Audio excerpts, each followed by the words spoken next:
تسلیم کرتے ہیں۔ بڑا ایک ٹرننگ پوائنٹ ہے پاکستان کی تاریخ کا، عجیب و غریب 54 میں عجیب سانحات پاکستان کے ساتھ اس زمانے میں حکمران 3 شیطان تھے جو بڑی سازش کرتے تھے، غلام محمد گورنر جنرل،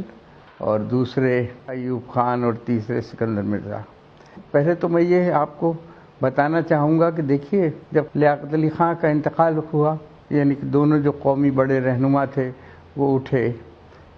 تو اس وقت گورنر جنرل خواجہ ناظم الدین تھے۔ غلام محمد نے بہت ہوشیاری سے خواجہ ناظم الدین کو یہ باور کرایا، جو ایک سادہ اور شریف آدمی تھے، کہ آئندہ تو پارلیمنٹری سسٹم آ رہا ہے، اس میں تو وزیر اعظم ہی سب کچھ ہوتا ہے، آپ وزیر اعظم بن جائیے۔ اور وہ خود گورنر جنرل بن گیا، کیونکہ وہ یہ جانتا تھا کہ 1935 کے گورنمنٹ آف انڈیا ایکٹ کے تحت سارے اختیارات جو ہیں، سارے اختیارات گورنر جنرل ہوتا ہے۔ اس طرح بیوروکریسی کا ایک نمائندہ جو تھا وہ بڑے ٹاپ پر جا کر 1935 کے گورنمنٹ آف انڈیا ایکٹ کے اختیارات کے ساتھ وہ بیٹھ گیا جا کر، اور اس نے بڑی سازشیں کی اس پورے پیریڈ کے اندر۔ تو 1954 میں سب سے پہلے تو اس نے خواجہ ناظم الدین کی حکومت کو ڈسمس کیا، جو کہ پارلیمنٹ میں اپنا بجٹ منظور کرا چکی ہے، یعنی بجٹ منظور کرانے کے معنی ووٹ آف کانفیڈنس انہوں نے حاصل کر لیا، اس کو ڈسمس کیا اس گورنمنٹ کو، اور امریکہ سے محمد علی بوگرا کو بلا کر انہیں پرائم منسٹر کے عہدے پر فائز کر دیا۔ 1954 میں جو پہلا کام محمد علی بوگرا نے کیا وہ یہ کیا کہ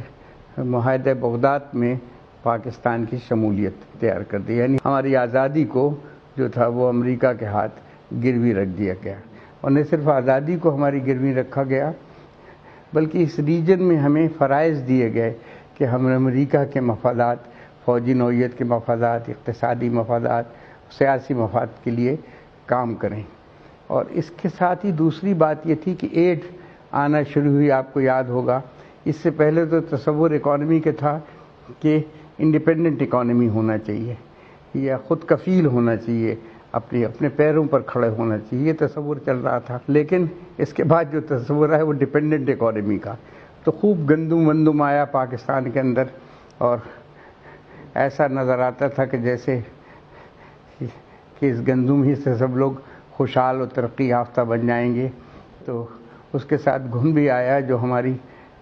نہ صرف اقتصادیات کو کھا گیا بلکہ یہ گھن جو تھا وہ ہماری آزادی کی روح کو بھی چٹ کر گیا، یہ جو سارا گھن تھا۔ تو یہ سانیہ وقوع پذیر ہوا۔ پھر آپ یہ دیکھیے کہ 1 یونٹ کا 22 نومبر مجھے یاد پڑتا ہے، اگر آپ چیک کر لیجئے گا کہ 22 نومبر 1954 کو انہوں نے اناؤنسمنٹ 1 یونٹ کا اناؤنسمنٹ کیا۔ 1 یونٹ کے اناؤنسمنٹ کے معنی کہ جو صوبائی حکومتیں تھیں یہاں کی، یعنی پنجاب کی حکومت اور سرحد کی حکومت، اور یہاں تھی میرا خیال ہے عبدالستار پیرزادہ کی حکومت، شاید 110 کے ایوان میں 74 ووٹ سے وہ پہلے ہی ریجیکٹ کر چکے تھے 1 یونٹ کو، سب جگہ کہ ہم یہ 1 یونٹ کو نہیں مانیں گے، تو ان پر جبراً 1 یونٹ کو مسلط کر دیا گیا۔ یہ ایک ہولناک اور خوفناک بات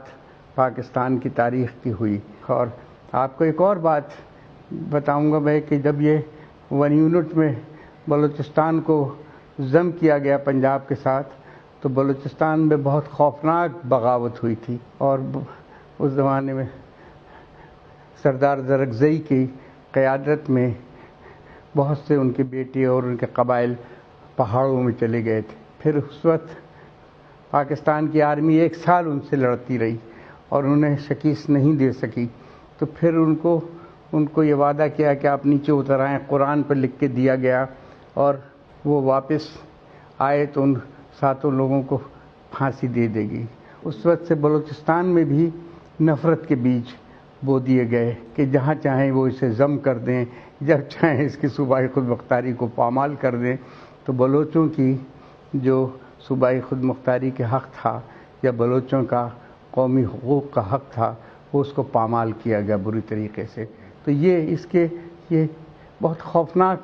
رزلٹ ہمارے یہاں ثابت ہوئے۔ پھر آپ یہ دیکھیے کہ 1954 میں ایسٹ پاکستان میں ایک جگتو فرنٹ بنا، سب پارٹیوں کا متحدہ محاذ بنا، اور اس نے جو الیکشن ہوئے 309 کی اسمبلی کے اندر 237 سیٹوں کی مسلم لیگ کو بالکل ٹوٹلی شکست فاش دے دی، اور حالت سے ہوئی کہ صرف 10 سیٹیں مسلم لیگ کے پاس آئیں۔ لیکن اس اسکندر مرزا کو یہاں سے بھیجا گیا، اسی غلام محمد نے بھیجا انہیں، اور اس کا نتیجہ یہ نکلا کہ اس نے وہاں جا کر جگتو فرنٹ کی حکومت کو توڑ دیا، یعنی AK فضل الحق کی حکومت کو اس نے توڑا، لوگوں کو گرفتار کیا گیا، لوگوں کے ساتھ ظالمانہ رویہ رکھا گیا، جیلوں میں تمام جگتو فرنٹ کے کارکنوں اور لیڈروں کو یعنی بھر دیا گیا۔ تو یہ اسکندر مرزا کی کارروائی وہاں ہوئی، اور اس کی وجہ سے پھر پہلی دفعہ ان کو یہ احساس ہوا کہ ویسٹ پاکستان سے آ کر ہم پر اپنا فیصلہ مسلط کرتے ہیں، اور ہمارے پاپولر موومنٹ کو اور پاپولر اتحاد کو اس طریقے سے پارا پارا کرتے ہیں اور توڑتے ہیں۔ تو وہاں بھی ایک نفرت کے بیج بوئے گئے اس کے اندر۔ ریپیٹ کرتا ہوں میں کہ فوجی معاہدے کیے، والنٹری پیرٹی کے ذریعے سے نفرتوں کے بیج بوئے گئے۔ اس کے ذریعے سے ایک اور کام بھی کیا گیا کہ یہاں پر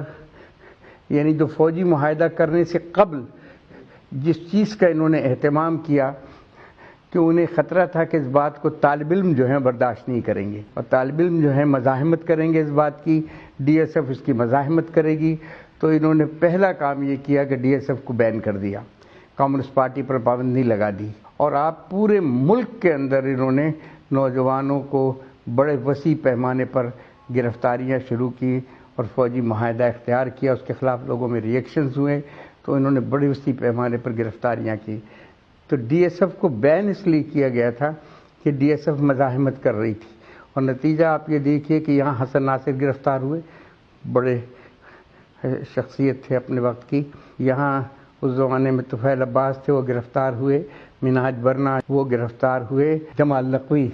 اس میں گرفتار ہوئے، ایرک رحیم اس کے اندر گرفتار ہوئے، اور بے شمار پولیٹیکل ورکرز کو سے جیلیں بھر دی گئیں اٹھا کر۔